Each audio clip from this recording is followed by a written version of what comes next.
এক লোক টাকার অভাবে, তার স্কিন ক্যান্সার, সে লোকটা খ্রিস্টান হয়ে যাবে, খ্রিস্টানরা তাকে প্রলোভন দিল যে সে যদি খ্রিস্টান ধর্ম গ্রহণ করে তার ট্রিটমেন্ট করায় দিবে। লোকটা আমাকে বলল, আমার কলিজার পানি শুকায় গেল। তাকে আমি ডাকলাম, সেই ফাউন্ডেশনের স্কলারের কাছে আমি পাঠালাম, একটি টাকাও সে দেয়নি, প্রজেক্টের বাইরে সে কিছু দেয় না। পরে আমি যতটুকু পারছি বিভিন্ন ইউটিউবার দিয়ে তাকে যথেষ্ট অর্থনৈতিক সহযোগিতা করেছি এবং সে অপারেশন করিয়েছে। যত মুসলিমকে তাদের কাছে পাঠালাম, একটা টাকাও তারা দিল না। তো তাদের ফাউন্ডেশন কি জন্য?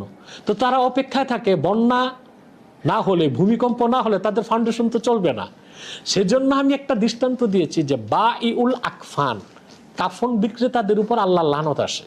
আবুল্লাহ সামারকান্দি রহমতুল্লাহ বলছেন, কারণ কাফন বিক্রেতার কাফন বিক্রি হয় তখন যখন মানুষ মারা যায়। তো সে অপেক্ষায় থাকে মানুষ কখন মরবে, তার কাফন কখন বিক্রি হবে। তো যারা ফাউন্ডেশন নিয়ে বসেছে আমি দেখি তারা মুসলিমদেরকে দান করে না।